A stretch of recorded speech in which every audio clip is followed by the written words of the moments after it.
Assalamualaikum warahmatullahi wabarakatuh.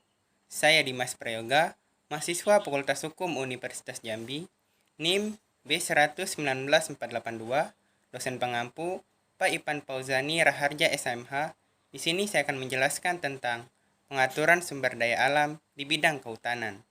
Pengaturan sumber daya alam di bidang kehutanan pertama terdapat dalam Undang-Undang Nomor 41 Tahun 1999 tentang Kehutanan. Latar belakang lahirnya undang-undang ini adalah karena Undang-Undang Nomor 5 Tahun 1967 tentang ketentuan-ketentuan pokok kehutanan sudah tidak sesuai lagi dengan prinsip penguasaan dan pengurusan hutan. Pengertian kehutanan.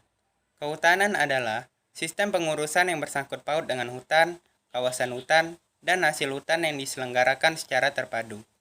Dalam undang-undang ini juga disebutkan berbagai macam hutan, yaitu hutan negara, hutan hak, hutan adat, hutan produksi, hutan lindung, serta hutan konservasi. Kedua, Undang-Undang Nomor 19 Tahun 2004, perubahan atas Undang-Undang Nomor 41 Tahun 1999 tentang Kehutanan. Latar belakang lahirnya undang-undang ini adalah bahwa di dalam Undang-Undang Nomor 41 Tahun 1999 tentang Kehutanan tidak mengatur mengenai kelangsungan perizinan atau perjanjian pertambangan yang telah ada sebelum berlakunya undang-undang tersebut. Hal ini menimbulkan ketidakpastian hukum dalam berusaha di bidang pertambangan yang di kawasan hutan, terutama bagi investor yang telah memiliki izin atau perjanjian sebelum berlakunya undang-undang tersebut. Ketiga, Undang-Undang Nomor 18 Tahun 2013 tentang pencegahan dan pemberantasan hutan. Latar belakang lahirnya undang-undang ini, yang pertama, bahwa hutan sebagai karunia dan anugerah Tuhan Yang Maha Esa yang diamanatkan kepada bangsa Indonesia merupakan kekayaan yang dikuasai oleh negara dan memberikan manfaat bagi umat manusia yang wajib disyukuri, dikelola, dan dimanfaatkan secara optimal, serta dijaga kelestariannya untuk sebesar-besarnya kemakmuran rakyat, sebagaimana dinyatakan dalam Undang-Undang Dasar Negara Republik Indonesia tahun 1945. Yang kedua, bahwa pemanfaatan dan penggunaan kawasan hutan harus dilaksanakan secara tepat dan berkelanjutan dengan mempertimbangkan fungsi ekologis, sosial, dan ekonomi, serta untuk menjaga keberlanjutan bagi kehidupan manusia dan kehidupan generasi yang akan datang. Ketiga, bahwa telah terjadi perusakan hutan yang disebabkan pemanfaatan hutan dan penggunaan kawasan hutan yang tidak sesuai dengan ketentuan peraturan perundang-undangan.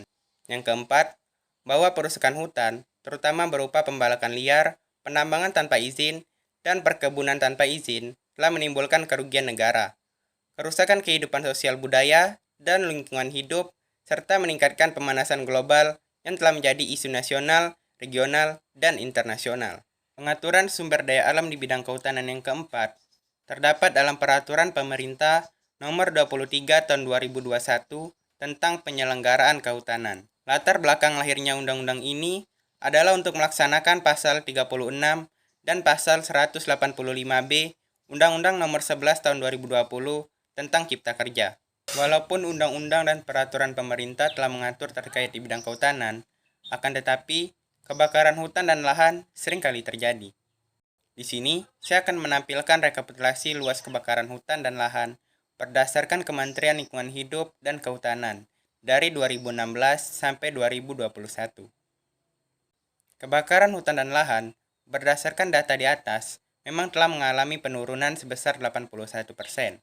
Akan tetapi, hal ini masih belum cukup karena masih banyaknya kebakaran hutan dan lahan. Maka dari itu, perlunya pencegahan dan kebakaran hutan dengan cara-cara berikut.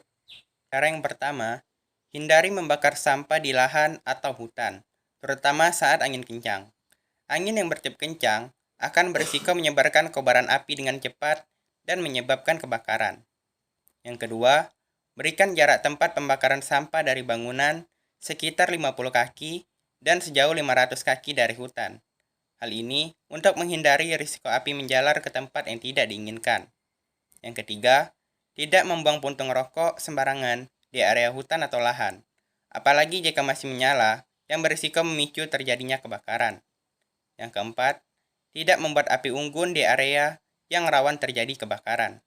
Yang kelima, setelah selesai melakukan pembakaran, pastikan untuk mengecek api sudah benar-benar padam sebelum meninggalkan tempat tersebut. Mungkin itu saja yang dapat saya sampaikan. Lebih dan kurang saya mohon maaf. Wassalamualaikum warahmatullahi wabarakatuh.